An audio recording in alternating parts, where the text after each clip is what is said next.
Time to discuss sports now. We're joined by, Nnamdi Obanya, a sports journalist. Thank you for coming on today. Good to be here. Well, we here. did look ahead of that election day, the NFF elections, where a new board, a new leadership has emerged.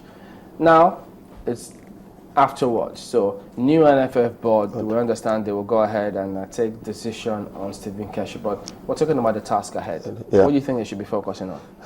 I think, first of all, they should be focusing on making sure that there are no post-election delays, whether litigations, requests for court injunctions. And Is it not beyond them, or they have to reach out to those people? The problem is that they have to reach out to those people, because the problem is that you cannot prevent anybody from taking any action. Every single person can decide to go to CAS and say they're not satisfied with the outcome of the election. We know that some statements attributed to some candidates like Iofa, who said money won the day. People like that will be disgruntled. But because the process itself, from everybody who saw it, was very clean and fair, there were 2 rounds of voting. Pinnick won both rounds, but the second round was because he didn't get a 2/3 majority the first time, which he got on the second time of asking. Iofa actually came third the first time, came second the second time.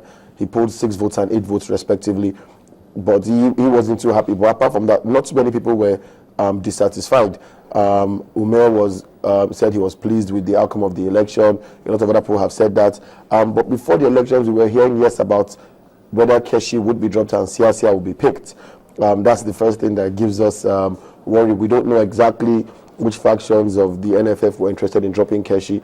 We don't know if this administration will have any interest in dropping Keshi and bringing in Siasia. What I hope is that this administration will face development. At least the people who are there are coming from 2 states that have done well in sports, which is Delta and Lagos. The 2 people at the helm.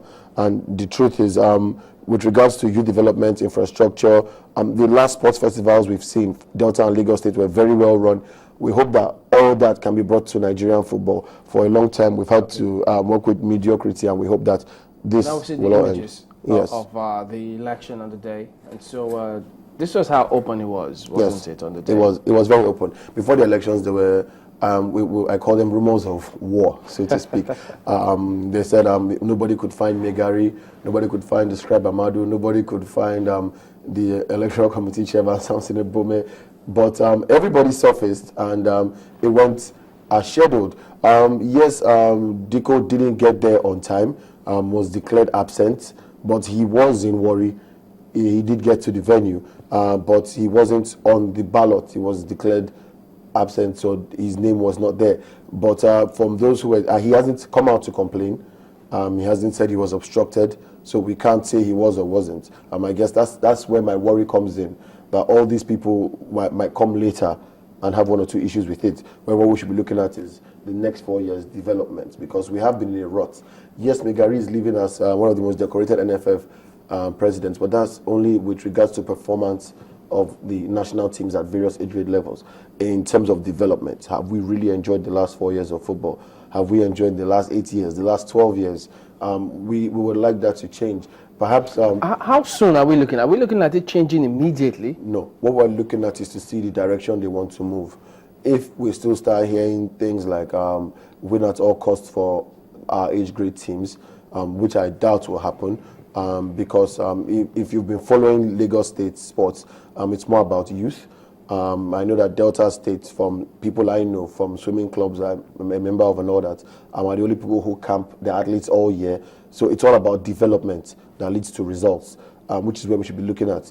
If we're looking at development right now, if they're looking at putting things on ground, then we're in good shape for the next 4 years. You know, this win at all cost mentality that has made us send 37-year-olds to under-17 competitions. It's part of the reason we have the rot in Nigerian football, because at our local league level, they're even afraid to bring in young kids. Everybody's looking for a ready-made person to send abroad, so there's no development even from our leagues. So the academy system, the grassroots youth tournaments, it has to be about development, because development will bring in loyalty from the communities where these people come from.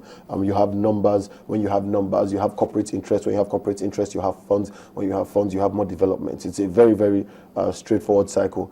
And if they can implement that, if we see them moving in that direction, then yes, the next 4 years should look good for us. I mean, in Europe, for instance, now to highlight the level of seriousness that they take for sports development, they now instruct their big teams, if not all the teams, that they must have female feeder teams. They've done it with the male counterparts. Now they say for female football to equally develop, for us to be in the thick of things and the front lines of winning championships, you must have those things. So these are the kind of things we should be looking at. Yeah, there are even countries like Norway that are more interested in their female football than male football.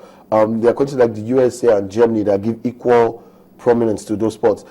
In Nigeria, I'm one person who's a strong advocate of female sports. I've never hated it. I always say it. Their return on investment is ridiculously high.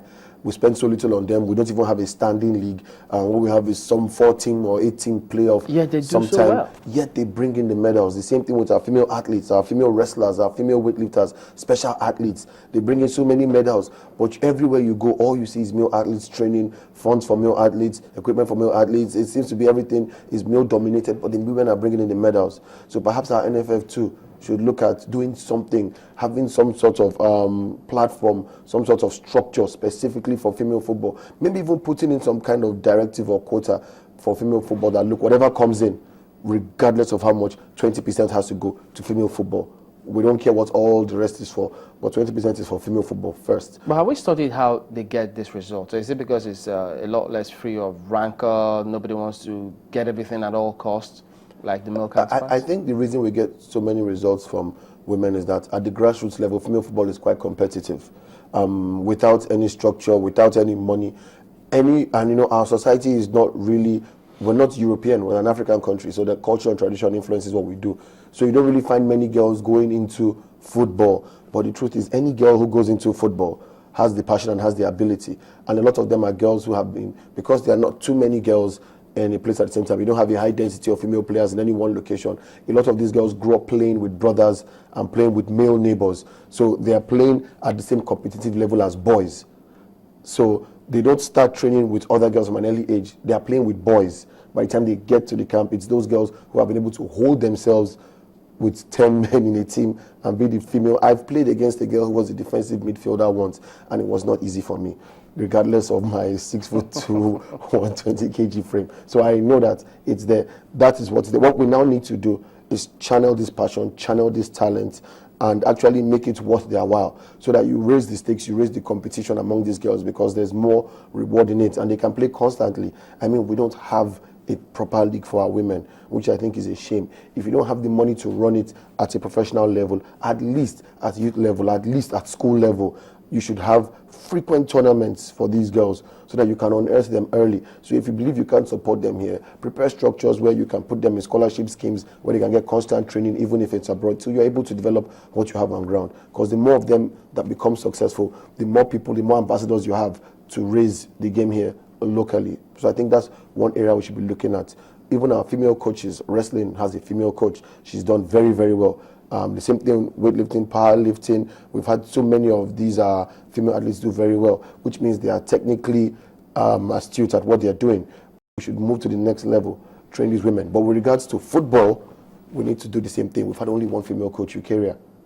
We've had many talents, Perpetua, Akide. Where are all these people? Bring them in now. The NFF needs to reel these people in and put them on committees that will work with the NFF to develop female football. I know, looking at the Delta example and the Lagos example, that Pinnick and Akiomi are people who are open to such things, and I hope we can move in that direction. Okay, thank you, Nnamdi, for coming on.